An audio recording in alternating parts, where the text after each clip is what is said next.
Le président américain Donald Trump a fait une déclaration urgente à l'issue du dernier sommet de l'OTAN à La Haye. Et dans cette déclaration, on perçoit enfin une note positive pour l'Ukraine dans les propos de Donald Trump. Le président des États-Unis a déclaré explicitement que la guerre menée par la Russie contre l'Ukraine a démontré l'importance et l'urgence d'une refonte complète du complexe militaro-industriel des États-Unis et de leurs alliés. Et ensuite, le plus important. Donald Trump a enfin déclaré publiquement que l'accord sur les terres rares avec l'Ukraine était nécessaire aux États-Unis pour se libérer de la dépendance envers leurs adversaires, c'est-à-dire la Chine et la Russie. C'est pourquoi les États-Unis sont prêts à défendre ces terres en Ukraine. De plus, Donald Trump a évalué positivement sa rencontre avec le président ukrainien Volodymyr Zelensky. Et, apparemment encouragé par son succès au Moyen-Orient, Donald Trump a déclaré avec assurance qu'il était désormais temps de mettre fin avec la même détermination à la guerre menée par la Russie contre l'Ukraine. Aujourd'hui, nous avons entendu davantage de paroles flatteuses à l'égard de l'Ukraine et de Volodymyr Zelensky, ainsi qu'une critique évidente et même un ton moqueur envers le dictateur Poutine. De plus, Donald Trump a promis de faire des efforts pour que l'Ukraine reçoive davantage de systèmes patriotes américains. En même temps, Donald Trump a assuré aux Européens que les États-Unis ne s'en vont nulle part et que désormais l'Europe et l'Amérique lutteront côte à côte contre les menaces extérieures. Il y a eu aussi des déclarations désagréables, tout à fait dans le style de Donald Trump, par exemple lorsqu'il a dit que sa promesse de mettre fin à la guerre en Ukraine en 24 heures n'était qu'un simple sarcasme, et il ne fallait pas le prendre au sérieux dès le début. On peut également considérer comme un point positif le communiqué final du sommet de l'OTAN, dans lequel il est beaucoup question de l'augmentation des dépenses de défense, ce qui a manifestement ravi Donald Trump. L'Europe, quant à elle, a déclaré qu'elle introduirait dès demain le 18e paquet de sanctions contre la Russie, ce qui avait manifestement été coordonné avec Washington. Alors, comment se sont terminées les négociations dans le cadre de l'OTAN et quels sont les résultats de la rencontre entre les dirigeants de l'Ukraine et des États-Unis ? Je vais vous parler de tout cela dans cette édition. Je m'appelle Alexei Peschiy. Aujourd'hui, nous sommes le 25 juin. Et maintenant, passons à l'essentiel. Mais avant de commencer, je vous demande de vous abonner à cette chaîne, de mettre un like, d'écrire n'importe quel commentaire sous cette édition, et surtout de vous abonner à ma chaîne Telegram Peschiy News. Le lien se trouve dans la description de cette vidéo. Là-bas, nous publions les actualités en temps réel dès qu'elles arrivent, et vous n'êtes pas obligé d'attendre la sortie sur YouTube. Alors, je commencerai par dire que d'habitude, les sommets de l'OTAN sont préparés pendant de nombreux mois. Il faut élaborer les changements dans la politique de l'Alliance et les coordonner avec tous les pays membres. Cependant, cette fois-ci, les organisateurs ont dû tout changer pratiquement à la dernière minute. Parce qu'il y a encore un mois, on espérait que le président américain Donald Trump parviendrait à faire pression sur Poutine pour mettre fin à la guerre contre l'Ukraine. En Europe, on s'y attendait et on était prêt à envoyer un contingent militaire en Ukraine. C'est-à-dire que l'initiative de la France et de la Grande-Bretagne n'était pas de simples paroles en l'air. Et même si tout le contingent militaire devait être basé en dehors des structures de l'OTAN, l'Alliance aurait tout de même été impliquée indirectement. Mais le processus de négociation a ralenti, pour ne pas dire plus, et avec lui l'initiative européenne concernant les forces de maintien de la paix. Jusqu'au sommet d'aujourd'hui, Donald Trump montrait peu d'intérêt pour les affaires européennes. De plus, il ne voulait clairement pas parler avec les Européens de la fin de la guerre russo-ukrainienne, sachant qu'on essaierait encore de le convaincre. Cela était clairement visible lors du récent sommet du G7 au Canada. Je rappelle qu'à ce moment-là, le président des États-Unis avait quitté le sommet plus tôt que prévu, ce qui, en particulier, a entraîné l'annulation de la rencontre avec le président de l'Ukraine, Volodymyr Zelensky. Néanmoins, ici, nous passons immédiatement aux déclarations positives de Donald Trump, qui, pour être honnête, m'ont agréablement surpris aujourd'hui. Premièrement, Trump a reconnu pour la première fois que Poutine a des ambitions territoriales au-delà de l'Ukraine, ce qui signifie qu'il n'est pas réellement prêt à faire la paix. Et là, Trump a commencé à parler de Poutine de manière franchement moqueuse, disant que lorsque celui-ci lui proposait de l'aider au Moyen-Orient, Trump lui a répondu « Commence par t'aider toi-même ». Eh bien, même si plus tard Trump s'est rapidement, comme on dit, corrigé, il est revenu à son style habituel et a ajouté que Poutine avait simplement été détourné du bon chemin par des forces inconnues. Ensuite, une citation de Donald Trump. Il a appelé l'autre jour, il a dit « Puis-je vous aider avec ça ?»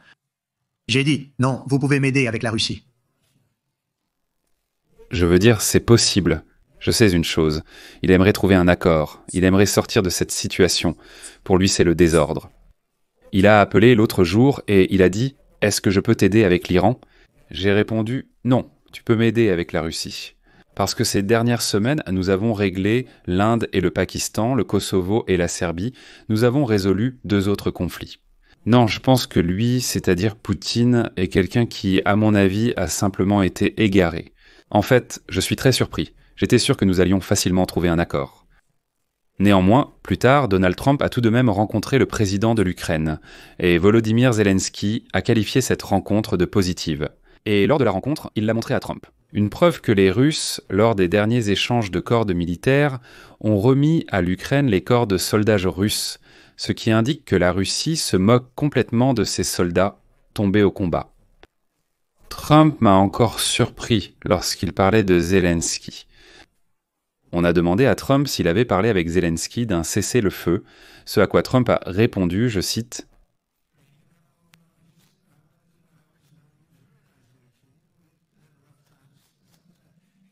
« Je n'ai pas discuté de cessez-le-feu en Ukraine avec Zelensky. Je voulais juste savoir comment il allait. Nous avons traversé des moments difficiles, mais il a été très gentil. J'étais content de le voir. C'était une rencontre merveilleuse. Je pense que c'est le bon moment pour mettre fin à la guerre. Peut-être que je parlerai avec le président Poutine pour arrêter cette guerre.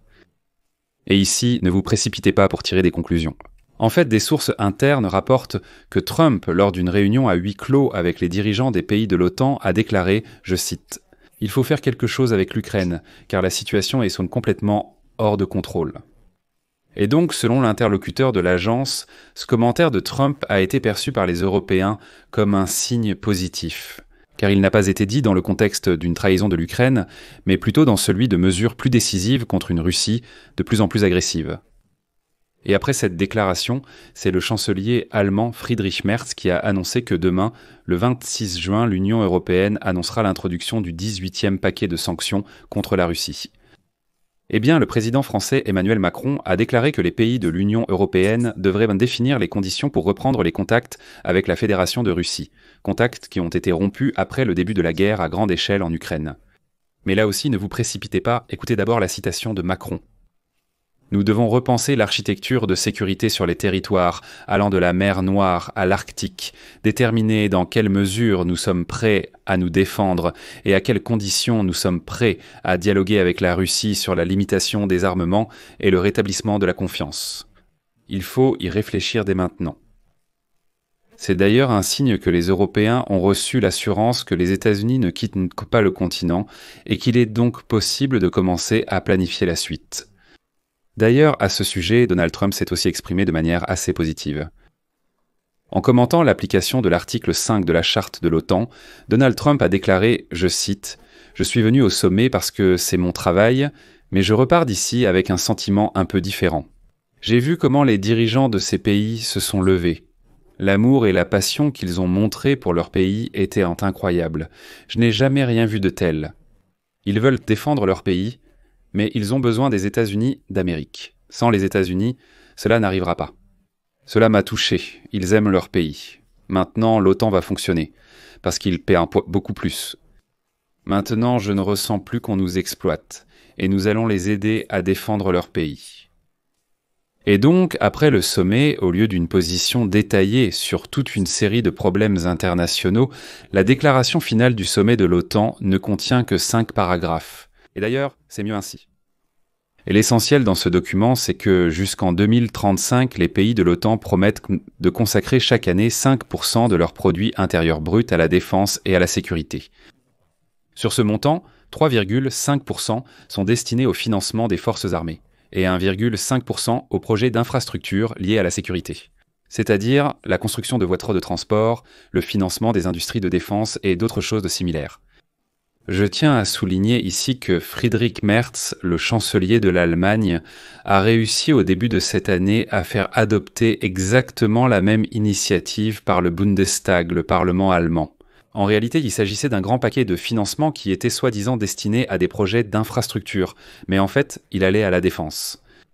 Et maintenant, l'OTAN utilise exactement la même mécanique. C'est-à-dire que 5%, soi-disant pour l'infrastructure, mais nous comprenons très bien à quoi ils servent réellement. Et donc ces 5% au total sont divisés en 3,5% et 1,5%. C'est l'une des nouveautés que Donald Trump réclamait depuis longtemps aux membres européens de l'OTAN. Mais cet objectif ne devrait être atteint qu'en 10 ans, ce qui constitue un compromis important. Voici un point important. Les pays membres de l'OTAN incluront leur aide militaire à l'Ukraine dans le calcul de leurs propres dépenses de défense dans le cadre de l'OTAN. C'est un point très important. Ici, nous voyons une position commune de l'Europe et des États-Unis. Si progressivement, dans les pays de l'OTAN, ces dépenses pour leurs propres forces armées commencent à augmenter, alors en conséquence, l'Europe renforcera ses positions. Et parallèlement à ce processus, l'aide à l'Ukraine sera également renforcée.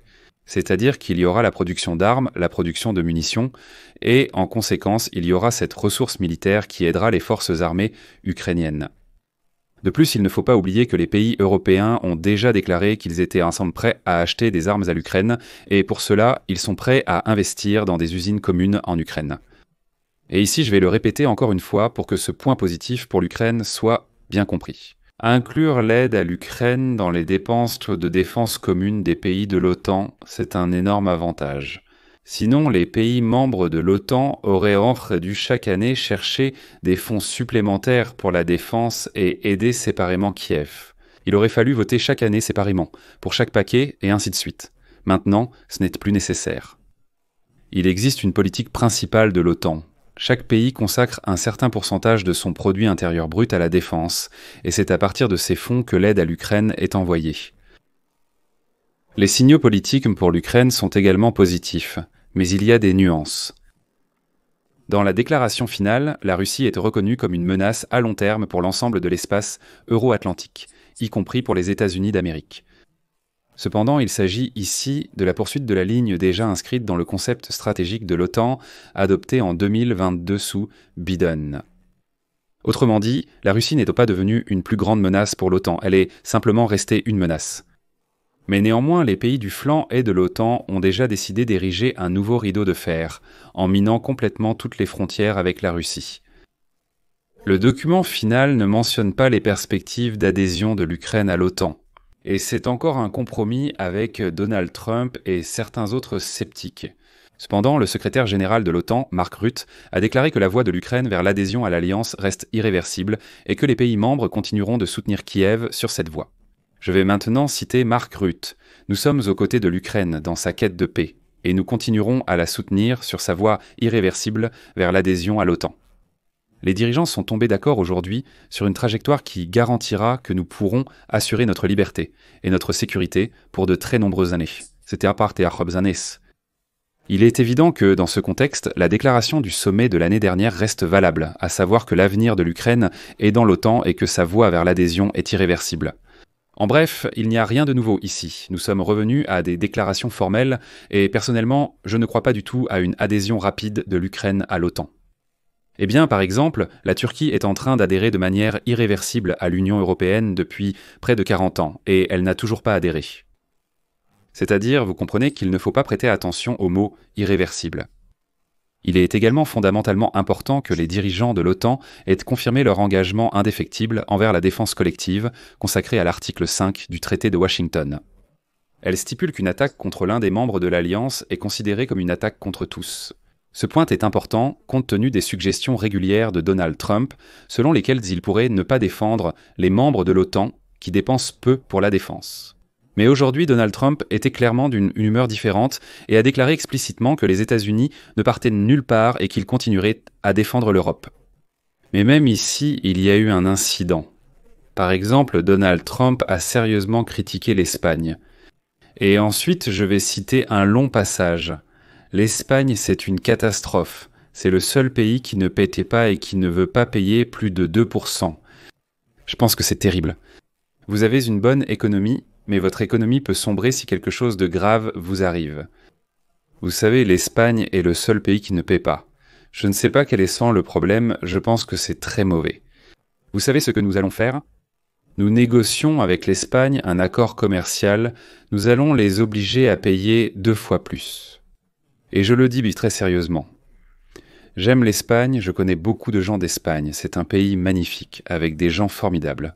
Mais l'Espagne est le seul pays parmi tous qui refuse de payer. Vous savez, ils veulent voyager gratuitement, mais il faudra compenser cela par un accord commercial, parce que je ne laisserai pas cela arriver. Ce n'est pas juste envers l'OTAN. Donc Donald Trump a finalement trouvé comment soutirer plus d'argent à l'Espagne si elle ne veut pas payer honnêtement dépensé pour la défense de l'OTAN autant que les autres. Donald Trump va soutirer cet argent grâce à un accord commercial, enfin, du moins il y croit. Et un bonus supplémentaire pour Kiev a bien sûr été la rencontre du président ukrainien Volodymyr Zelensky avec Donald Trump en marge du sommet. Elle a eu lieu alors que le processus de négociation pour mettre fin à la guerre russo-ukrainienne était pratiquement à l'arrêt. Et le président des États-Unis refuse de faire pression sur la Fédération de Russie. De plus, il existe toute une série de questions bilatérales entre l'Ukraine et les États-Unis, allant de la possibilité d'acheter des armes américaines avec l'argent de l'Europe jusqu'à l'accord sur l'exploitation des ressources minérales. Et ici, il y a matière à réflexion. Premièrement, à la question d'un journaliste de savoir s'il avait discuté avec Zelensky de la fin de la guerre en Ukraine, Trump a répondu, je cite, « Non, je voulais juste prendre de ses nouvelles. » Nous avons traversé des moments difficiles, mais il a été très aimable. Il n'aurait pas pu être plus aimable qu'il ne l'a été aujourd'hui, et j'étais très heureux de le voir. C'était une rencontre remarquable, et je pense que c'est le moment idéal pour mettre fin à la guerre. Comme le montre la pratique, les résultats de telles conversations ne signifient pas nécessairement des progrès dans les négociations. Littéralement à la veille du sommet, Trump, comme vous le savez, a mis fin à la guerre entre Israël et l'Iran, bien que la situation au Moyen-Orient soit encore loin d'être résolue. Ces événements témoignent que le président des États-Unis, s'il le souhaite, peut tout de même agir avec fermeté, même en allant à l'encontre des informations de ses services simples de renseignement, des intérêts de ses alliés, et ainsi de suite. Vraiment, dans ces conditions, il ne reste à l'Europe et à l'Ukraine qu'à essayer, de différentes manières, de canaliser l'énergie de Trump dans la bonne direction, même si cela ne réussit pas toujours. Mais à cet égard, le sommet de l'OTAN est plutôt une réussite qu'un échec. Et deuxièmement, l'accord sur les ressources de terres rares entre les États-Unis et l'Ukraine. Voilà une question importante. Et ici, Donald Trump a enfin donné quelques précisions. Je vais citer Donald Trump. Nous ne pouvons pas nous permettre de dépendre d'adversaires étrangers pour des minéraux essentiels. Et comme vous le savez, nous avons conclu un accord avec l'Ukraine concernant une immense quantité de terres qu'il possède. Nous en avons vraiment besoin. C'est ça qui est important. Autrement dit, Trump dit pour la première fois, nous avons besoin de ces terres, parce qu'elles contiennent ce que les États-Unis obtiennent encore de la Chine et de la Russie. Et il ne veut pas d'une situation où il achète des ressources de terres rares à un adversaire. Et il déclare ensuite clairement que nous pouvons obtenir tout cela de l'Ukraine, mais pour cela, il faut la protéger. Et dans ce contexte, Trump a également déclaré pour la première fois qu'il travaillerait à trouver pour l'Ukraine des systèmes de défense anti-aérienne Patriot supplémentaires. En général, ce sommet était un peu bâclé, court, pas aussi vaste que d'habitude, mais néanmoins, il a apporté plus de positifs que de négatifs pour l'Ukraine. Et voyons maintenant comment ces déclarations de Trump vont se corréler avec ses actions. Je vais m'arrêter là. Partagez vos avis et vos conclusions dans les commentaires sous cette vidéo, abonnez-vous à la chaîne, activez la cloche et n'oubliez pas de mettre un like. Si vous souhaitez soutenir le travail de cette chaîne, vous pouvez le faire en faisant un don via les liens et les coordonnées dans la description de cette vidéo ou en utilisant le code à réponse rapide affiché à l'écran. C'est tout pour aujourd'hui. Prenez soin de vous. Au revoir à tous. Sous-titres réalisés par...